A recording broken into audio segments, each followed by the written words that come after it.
O que acontece é o seguinte: se você imaginar um avião que a gente considera um avião transcontinental, né? Um avião transcontinental é um avião que você pega o 777, o Boeing 777, ele é um exemplo típico desse, que ele hoje domina o mercado. Ele sai de São Paulo e vai para Paris.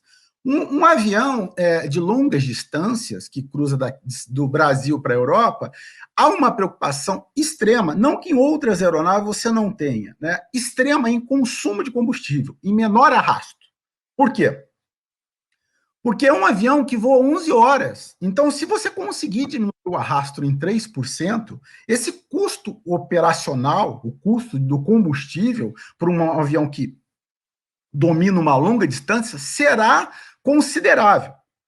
Aí, outra diferença num avião, essa pergunta foi muito interessante para esclarecer para os jovens.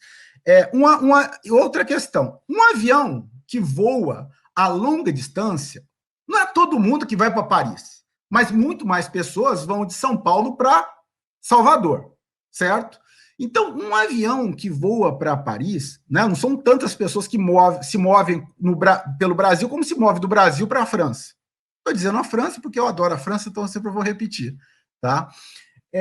Então, os aeroportos normalmente são grandes aeroportos em capitais ou em grandes centros. Então, os aeroportos têm muito mais infraestrutura, os aeroportos têm as pistas, os comprimentos de pista muito maiores. E, obviamente, que esse avião é mais pesado, então ele vai comer mais pista, que a gente chama, a pista maior. Então, você não tem uma preocupação tão agressiva em fazer um avião que consiga pousar numa pista relativamente curta. Aí a gente faz o contraponto, né? Quando você vai para um avião regional, que a gente chama, então, saio de São Paulo, se eu estou apaixonado, eu toda hora começo a ir de São Paulo, sei lá, para, por exemplo, Rio de Janeiro de avião, né? Ou vou para outra cidade. Essas cidades, o Rio de Janeiro não foi nem um bom exemplo, porque é uma capital, mas cidades menores, né? Então, o que acontece? Essas pistas são pistas menores, sem infraestrutura e menores mesmo. Né? E eu preciso, por um avião regional, ser mais eficiente para essas pistas, pousar em pistas curtas. Então, o que vai acontecer? Eu tenho requisitos comparativamente mais duros para aeronaves regionais em pouso e decolagem do que eu tenho para o avião comercial a longa distância, que eu me procuro mais com arrasto de cruzeiro. Quando o avião pousa, todo mundo já viu, deflete aquelas superfícies para baixo, no final da asa, que a gente chama de flap, para quem não conhece.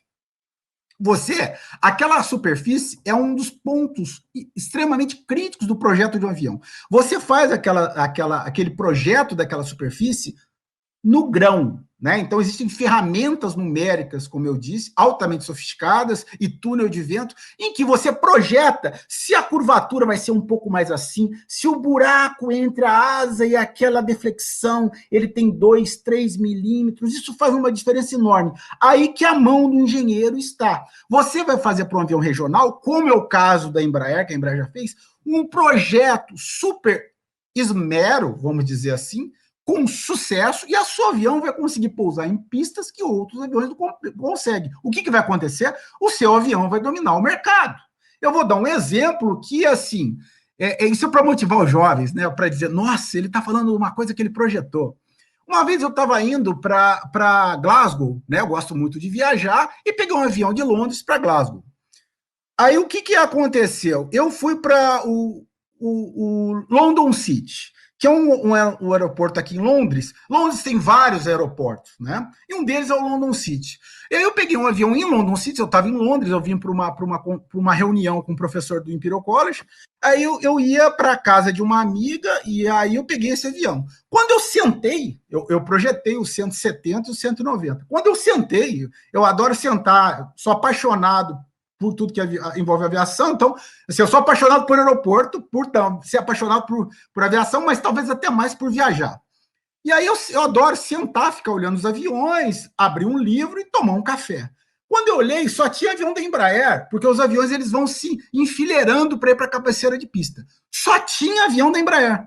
Por quê? Porque nós vendemos, o nosso projeto foi drivado para esse aeroporto, em certo sentido, né, em que era altamente arriscado a forma com que o avião se aproximava, né, e precisava ter um projeto muito, muito bem feito para que ele fizesse esses requisitos do avião vir pousar mais alto por causa do ruído dele, que tinha um requisito de ruído, que o avião emite os ruídos.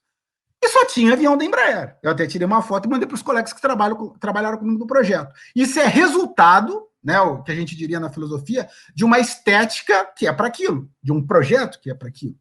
Né? Então, essa é a diferença entre um avião a longo alcance, revisando, você está muito mais preocupado com o requisito de arrasto em cruzeiro para o consumo que é longo, do que pouso e decolagem, distância de pista e decolagem. Então, pista é o flap que eu disse, aí o avião com menor distância você está mais preocupado.